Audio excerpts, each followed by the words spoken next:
For Listeners program. Welcome aboard, everybody. I'm Spear. This week on the show with me, I have the Z-Man. What's up, Zach? When I get to the bottom, I go back to the top of the slide where I stop and I turn and I go for a ride till I get to the bottom and I see you again. Yeah. And on the other mic, No response to that. I got nothing, seriously. On the other mic, we have the illustrious Corey G. What's up, sir? Please don't sing. What's up? Please don't say dude. Please don't sing. Oh, of course not. Have you heard my voice? Yeah. What's up, dude? What's going on? All right, so this week, something must be done about the world's infatuation with the Beatles. Take it away, Corey. So what got me started, right? I'm driving home. I got my iPod hooked up in my car. I have it on shuffle because I just like to randomly hear different songs or whatever from my 3-star grader playlist. And Norwegian Wood comes on, which I happen to enjoy. It's a Beatles song. You guys are probably familiar with it or not. I like it, except for the fact that it's 2 minutes and 5 seconds long. What kind of artistic creativity goes into something that's 2 minutes and 5 seconds long, musically? Yeah, because there are jokes that you can make about, how long things last in bed. Especially Well, with 2 Norwegian minutes Wood. would be pretty good for me, I think. Yeah, So that's I'm what not I'm going to saying. joke about that. Yeah. Wait, you're going to cut that, right? No, probably not. Oh, damn it. Well, anyway, so it's a good song, but it's 2 minutes. I'm like, okay, I can see how, they're a good band. They were one of the first. They were British. There's a whole bunch of Anglophilia over here in this country. So I can understand the popularity, but to the levels that it's being taken to, especially in conjunction with this, the whole iTunes announcement about, oh, a day you'll never forget, Beatles on iTunes. Do you Big remember where fucking you were deal. when Beatles were added to the iTunes? Yeah, 11:15, live on forever. May I first just give you credit for using Anglophilia in a sentence? I mean, can we give a little respect here for the use of that word? I'm glad I impressed you. Yeah, certainly. So the short song length thing, I think that's a product of the times. I think it's it's Well, it depends, right? And I guess we can kind of talk about that too. But it's like they have a stated goal of, I think, 2.5 minute songs. Okay, fine. That may be driven by stuff at the times, but you look at some of their contemporaries and what they were doing with music back then. Take Pink Floyd, for instance. They have fantastic songs that last for minutes upon minutes upon minutes. One of my favorite, Echoes, is, I think, 23 minutes long. And it's not just 23 minutes of filler or anything like that. It's not like the hippie jam band stuff. 23 minutes, 31 seconds. one can argue that 23 It's a minutes musical adventure. one can argue that 23 minutes for a song is pushing one's attention level to some degree, right? In-a-gata-da-vida, You would baby. think so, Yeah. but if it's good music, if it draws you in, if the amount of effort that they put into writing a coherent song that can keep you interested for 23 minutes, just imagine what that takes compared to a song barely a tenth of that. Yeah, I mean, certainly more You know? creativity goes into that kind of that level of song. But at that point, you're not talking about a song; you're talking about like an opus, a musical opus. Yeah, while we're on the Pink Floyd thing, Dark Side of the Moon in itself. Yeah, it's a cliched example or whatever, but it's a phenomenal album in its entirety, where you can do neat things with it besides listen, like the whole Wizard of Oz stuff. I mean, that to me is mind-blowingly, groundbreakingly unique and insightful and artistic. Well, the reason the back in the day, the reason the songs were so short was for radio play, right? No, it was actually, I'm pretty sure it was to make it sure it fit on a 45. Well, that's possible too, right? I always thought it was radio play because there's that line from a Billy Joel song. If you got it, Right, so they had to you cut got to it make down a to hit, you got to make it 405. fit. So they cut it down to 305, right? Right. That's that's a fair point, but then you look at the underlying reason for that. Okay, so they intentionally wrote songs to play on the radio for ostensibly for commercial purposes. Absolutely. How artistic is that? Well, I'll throw it out. I got some information here. From the start of rock and roll through the 1960s, 2-minute songs were the norm. 3 verses and a chorus, solos with 2 bars or less. A 45 RPM record limited the song that could be. The Beatles released "Hey Jude" in '68, and it broke the record for the longest single ever at over 7 minutes. Right, but what you just said kind of backs up the point that Corey just made, right? I think the whole thing with the Beatles was that they were the first boy band. Oh yeah, and girls loved them. Right, and I think they got popular because they were so cute and so I don't know what's the word, so marketable internationally that everyone just fell in love with them, and as a result, despite the fact that their music kind of is boring, it's very repetitive. It's very simple. There's no like complexity in the structure of the music. Exactly, and they end up getting credit. They end up getting more credit than they deserve for redefining the genre.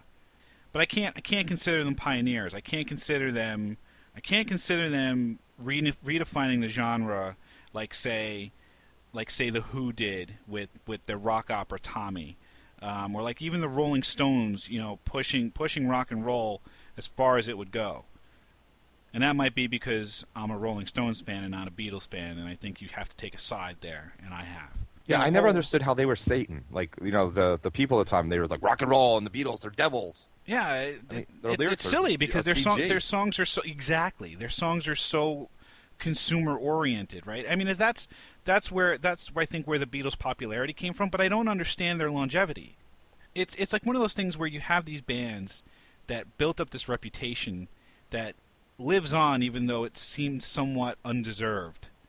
Like Guns N' Roses, for me, is the same kind of band. Guns N' Roses had 2 fantastic albums. If you think of Appetite and the Use Your Illusions as one album, the Use Your Illusion 1 and 2, those were 2 of the best rock albums ever created. But what happened to Guns N' Roses after that? Fucking nothing, right? Guns N' Roses got to be on the list of overrated bands. Another one, Nirvana, same thing, right? They had a couple of big hits. Yeah, and then he got killed. Right, and then then they became super popular based on his like martyrdom, right? Because he killed himself with a drug overdose. Nah, I think he was popular before he died. Yeah, but he definitely rose to stardom once he died. Exactly, right? They were popular, but not quite to the level that they got to after he killed himself. Right. Right. Another band, I'll get Courtney Love. I hate her. Right. Another one, Kiss. What about him? Kiss's music sucks, dude. And they've been living off of that one song, the one of Rock and Roll All Night. But you also got to look at it in 2 different ways of what people are looking for when they're going to listen to a music or they're going to see a concert. You got performers, people who can actually sing well, play instruments, and compose music. And musicians who can do all that. And they got performers, people who put on a show, people who are commercially popular. You got your Beatles. You got your your new stuff now with your Britneys and your Kesha and your Christina Aguilera and all those people who suck as musicians, but they put on a great show and they're very popular because they're entertaining. If I put a gun to your head, boys, and I said name me 5 Kiss songs, could you do it? No, I could only name one. One, right? And that's because it's from the Bill and Ted soundtrack. Right, so which one is that? God Gave Rock and Roll to You. There you go. And, all right, so that one I didn't even know. Rock and Roll All Night is the only one I don't even know if that's what it's called, but that's what they sing. So Detroit Rock City. Okay, gun to your head. Don't know it. 3 more. That's it. Okay. Rock and Roll All Night, Party Every Day. That's it. There. See ya. We're all dead. Okay, but that's my point. They have lived off of 2 things. One is merchandising because goddamn is Gene Simmons a genius. And the other, I mean, he'll put Kiss on any goddamn thing, right? I think at one point he put Kiss on a coffin. I've seen Kiss twice this year, and I actually saw them once, and then I waited 2 days and actually saw the concert again. And as a performance, it was amazing. Because It was an of, because amazing, of the amazing show. theatricality, right? It was because of the theatricality. It's the makeup, it's the costumes, it's the fireworks, Pyrotechs, the it's crowd, the audience. Yeah. The audience was amazing. The people dressing up in the costumes were unbelievable. yeah. But I think that's how I think Kiss has become popular because of their theatricality, right? I would argue that, God help me, I'm going to say this out loud. I would argue that Lady Gaga is the same thing.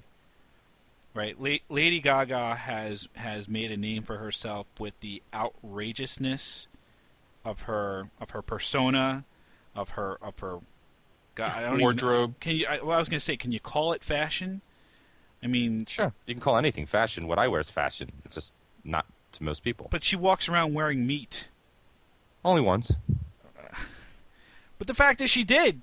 I mean, but she's kind of the whole, shock and awe type of performer, right? Where I don't even know if the music matters with Lady Gaga. It's Well, Lady Gaga is I would actually say is one of the cross people, not cross dresser, but the ones that are a performer and a musician. She can play a musical instrument. She can play it very well.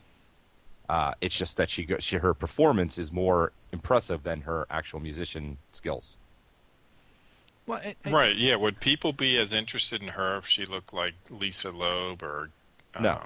No, I mean that's why she's popular. That's why she's out there. Right, And yeah. she's marketing that, and she's making the most of that. But yes, she actually is a talented person, as opposed to like a Britney Spears who's got no musical talent. She just has people write her music, and she sings it and dances half naked. right. So she falls into the other category where you become popular strictly on sex appeal. Right. Right, and Britney worked that angle right from the get-go with the whole Catholic schoolgirl shit. exactly, and- the Catholic school outfit, and then the snake thing, and she's half naked, and she's hooking up with Madonna, and whatever the fuck else. Right. Right. And then you bring in Madonna. Madonna's a musician, someone who actually is talented as well as a performer. We have a couple people like Michael Jackson who fall into that category. Yeah, Madonna, frankly, is a genius in my opinion, because she started very much like Lady Gaga, right, with the whole shock and awe type of way of doing things, right. Her whole beginning of her career was a lot of sex appeal, right, the whole like a virgin thing. She pushed the limits of what was tasteful to society back when things were still very much more buttoned up. Right. She did the like a prayer video, and people lost their shit. Right. So you're burning crosses and shit. Yeah, and then the sex book and the what have you after that. But Madonna had consistently been able to, put out good music that backed up her antics. Right. And she would consistently find new ways to reinvent herself or to do different things as she went along. She stayed current. She stayed, what's the word? Fuck. She stayed what? Not current. Cool with the young kids. What's the word? Hip. Who are you talking about? Madonna. She stayed what? Relevant? Relevant. She stayed relevant. That was the word you were looking for? Yes, thank you. Jesus. Shut up. Yes, she stayed relevant, right? By continuing to evolve and change. And I wonder whether or not Lady Gaga has that capacity. Certainly Britney Spears doesn't. Agreed. So what did we learn about music today? What did we learn? That people need to stop filleting the Beatles and listen to some worthy music. Filleting again. Excellent use of vocabulary, sir. Thank you. Yeah, I completely agree. The obsession with the Beatles, totally overblown. So many other bands have been able to prove their musical worth, and more than anything, the Beatles became popular because they were commercial, because they were prepackaged. And there have been lots of bands that have brought more to the table, given us that level of enjoyment, both in the home listening area and in the arena. We hope that you will check us out on our Facebook page, facebook.com/4listeners, or at 4listeners.com. Tell your friends, tell your family, tell your neighbors. Tell anybody who's got speakers to go ahead and give us a download and give us a listen. Also, make sure you tell those folks with speakers to check us out on iTunes. Go ahead and search for 4 Listeners, and we'll crop up. Set your subscription, so hopefully you catch us week to week. We thank you very much for checking us out this week, and we hope that we'll see you again next week. Oh, and check out our Jib Jab video. Oh, God, yes. Jib Jab. Jib Jab!